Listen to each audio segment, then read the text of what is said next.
Hey guys, bleach का new season आ चुका है और ये सीजन है ना बहुत ज़्यादा हार्ड होने वाला है क्योंकि इसका एनिमेशन जो पिछले सीजन से भी बहुत ज़्यादा हार्ड है। और साथ में ना जो फर्स्ट एपिसोड है वो इतना ज़्यादा क्रेजी है कि उसको देखते के साथ ही गूज़बम्स खड़े हो जाएंगे। और इस एपिसोड में हम देखने वाला है योबाहा वर्सेस इचिबे और साथ में हम टीम जीरो के ना बानकाई को भी देखेंगे। तो बिना किसी देरी के ना इस वीडियो को स्टार्ट करते हैं। एपिसोड की स्टार्टिंग में हम देखते हैं स्क्वाड जीरो के जो 3 मेंबर होते हैं वो अपने आप को ना सैक्रिफाइस कर देते हैं ब्लड ओथ सील को ब्रेक करने के लिए। इस सील के ब्रेक होने से स्क्वाड जीरो को एक मेंबर का ना जानपाक्टो अनलीज हो जाएगा जिसको उन्होंने सील करके रखा था। और इन्होंने अपने जानपाक्टो को इसलिए सील कर रखा था क्योंकि इनकी जो जानपाक्टो की पावर है वो बहुत ज्यादा पावरफुल है जिससे वो एक रैल्म या फिर एक वर्ल्ड को ना पूरा का पूरा डिस्ट्रॉय कर सकते हैं। सो वो नहीं चाहते थे कि जिस चीज को प्रोटेक्ट कर रहे हैं उनको ना वो अपनी पावर से डिस्ट्रॉय, इसलिए उन्होंने अपने स्वॉर्ड्स को सील करके रखा था। सील के ब्रेक होने के बाद सेंजीमारू अपना ना बानकाई को एक्टिवेट करती है और इसका जो बानकाई का एनिमेशन है वो बहुत ज्यादा मस्त होने वाला है। इसको देख कर आपको ना बहुत ज्यादा मजा आ जाएगा। और फिर है ना वो एक एक करके ना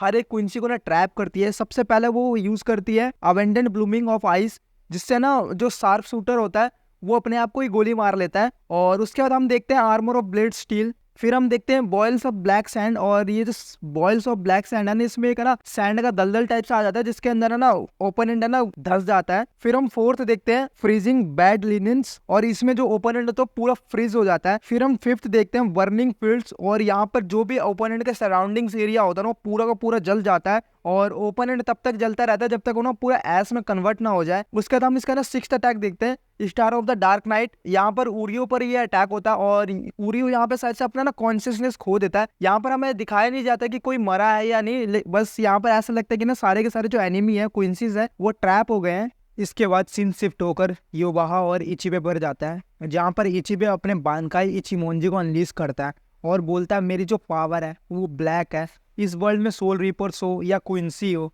या फिर डेड हो या फिर लिविंग, उनमें जो ब्लैक एग्जिस्ट करता है ना वो सब मेरा बन जाता है। और यहाँ पर हमें पता चलता है जो इचिबे का बानकाई है और जानपाक्टो है वो सबसे पहला ट्रू इवॉल्व जानपाक्टो है। और ये तब से है जब है ना बानकाई वर्ड है ना एग्जिस्ट ही नहीं करता था। और बेसिकली जो इचिबे की पावर है उसका यूज करके वो किसी भी पर्सन को ना राइट या फिर रिराइट कर सकता है। जैसे कि उसने योबाहा को ना राइट करा और उसको ना एक ब्लैक एंड का नाम दिया जिसके कारण उसकी जो पावर है वो ब्लैक एंड जैसी हो जाती है और स्ट्रेंथ भी। और इसके बाद हम इचिबे को देखते हैं जो कि योबाहा को है ना अपनी पावर का यूज करके एक स्टॉम्प से है ना रॉयल प्लेस से नीचे गिरा देता है। और ये सीन देख के हमें ऐसा लगता है कि ना योबाहा का ना काम तमाम हो चुका है और स्क्वाड जीरो जो है वो जीत चुकी है। लेकिन जो रियल क्लाइमैक्स है ना वो यहाँ पर स्टार्ट होता है और जिसको देख कर ना आगे है ना गूज़बम्स खड़े होने वाले होते हैं। और यहाँ पर योबाहा बोलता है मुझे बिलीव नहीं हो रहा है ना मैंने अपनी बंद आंखों से इतना सब कुछ देख लिया। और ये सुनकर लिटरली गूज़बम्स खड़े हो जाते हैं और ऐसा लगता है कि ना कुछ तगड़ा स्टार्ट होने वाला है। फिर योबाहा का आई ओपन हो जाता है जिससे उसकी ट्रू पावर पोटेंशियल है ना अनलॉक हो जाती है और वो है ना इंस्टेंटली इचिबे के पास है ना पहुंच जाता है और उसको स्टैब कर देता है।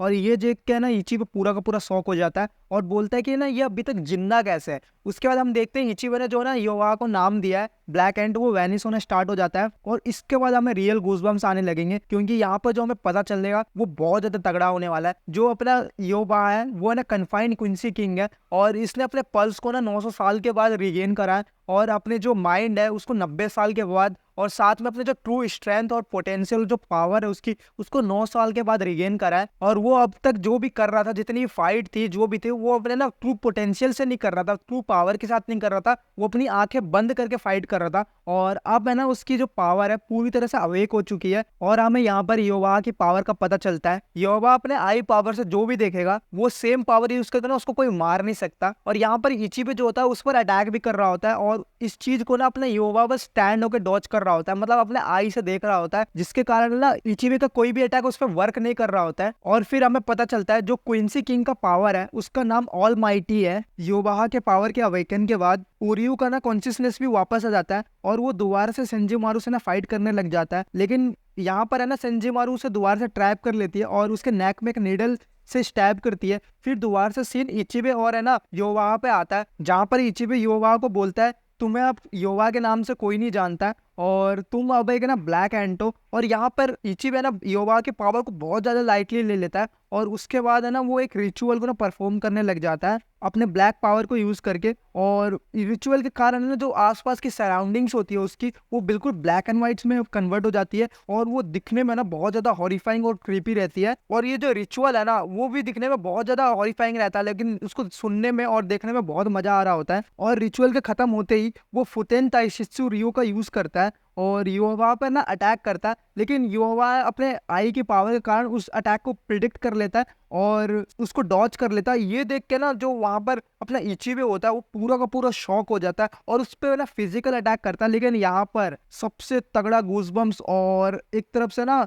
शॉक कर देने वाला इंसिडेंट होने वाला है भाई। अपना जो युवा होता है उसे बस एक ब्लो में अपने पूरे के पूरे इचिबे को ब्लास्ट कर देता है। उसके जो बॉडी के पीसेस है ना कई टुकड़ों में बढ़ जाती है और ये पूरा का पूरा एक ब्रूटल सीन होता है। अब दूसरे साइड में हम उरियो को देखते हैं, जिसमें सेंजीमारू को ना अपने बांकाई के अंदर है ना एक विजुअल इफेक्ट या फिर तुम गेंजुत्सु कह सकते हो उसमें ट्रैप कर लेता है और उसको वहां पर मार देता है। और यहाँ पर हम देखते हैं जो पूरी की पूरी स्क्वाड जीरो है जो सबसे पावरफुल है, यहाँ पर पूरी की पूरी डिफीट हो चुकी होती है। और इसके बाद यो वहाँ रॉयल प्लेस के सील को ब्रेक करके सोल किंग की तरफ जाने लगता है और वहां पर बाकी सारे जो क्वींसेस होते हैं वो सब भी अलाइव होते हैं। और सोल किंग की तरफ जाने वाला जो सीन है उसका जो एनिमेशन है वो बहुत ज्यादा एपिक होने वाला है, उसको देख कर ना आपको बहुत ज्यादा मजा आ जाएगा। और अब योवा है ना सोल किंग के पास पहुंच जाता है और इसके बाद इस सीन है ना इचिगो के पास पहुंच जाता है, जहां पर इचिगो अपने रॉयल प्लेस के अंदर एंट्री कर चुका होता है और वहां पे इचिबे उसे बोल रहा होता है कि मेरा नाम लो, और इचिगो उसका नाम लेता है तो इचिबे वहां पर ना दोबारा से रीजनरेट हो जाता है और इचिगो से हेल्प मांगता है। इचिबे बोलता है मैं अभी रीजनरेट हुआ हूँ तो मुझे अपने पावर को रीगन करने के लिए ना बहुत ज्यादा टाइम लग जाएगा